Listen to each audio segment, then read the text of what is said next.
नवी मुंबई महानगरपालिकेची सार्वत्रिक निवडणूक जी 6 वर्ष या ठिकाणी प्रतिष्ठित होते. हौसे नवसे गवसे सगळे गुडघ्याला पाशिंग बांधून होते.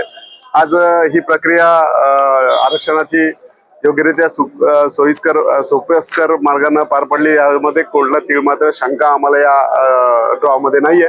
चांगल्या प्रकारे आयुक्तांनी या ठिकाणी ह्या ड्रॉचं आरक्षण केलेलं आहे आणि गेल्या 6 वर्षापासून जे अपेक्षित या ठिकाणी काम होतं ते या ठिकाणी समाजसेवकांनी केलेलं आहे आणि त्यांच्या कार्याची पावती या निवडणुकीच्या माध्यमातून मिळणार आहे. त्यामुळे काही खुशी कभी गम हा राजकारणातला भाग आहे.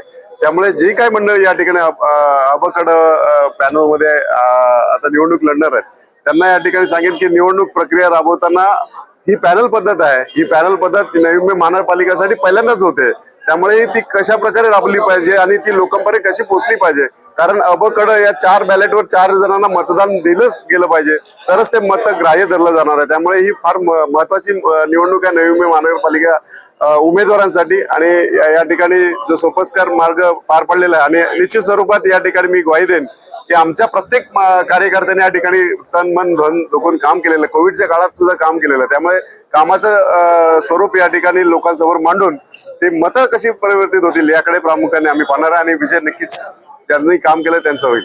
आजपासून निवडणुकीची प्रक्रिया सुरू झालेली आहे. आचारसंहिता लागेल आणि जवळजवळ जानेवारीच्या पहिल्या किंवा दुसऱ्या आठवड्यात निवडणूक ही 100% या ठिकाणी होणार आहे. कारण निवडणूक प्रक्रिया पूर्ण होईपर्यंत म्हणजे 27 तारखेपर्यंत हरकती सूचना आहेत.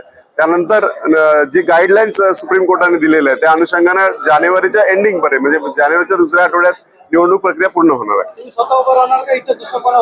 नाही, आता पॅनल असल्यामुळे मी स्वतःच या ठिकाणी निवडणूक लढणार आहे. कारण आरक्षणामध्ये ओबीसी सुद्धा पुरुष सुद्धा आणि सर्वसाधारण पुरुष सुद्धा आहे. त्यामुळे मला निश्चित स्वरूपात या ठिकाणी पक्ष संधी देईल अशी आशा आहे.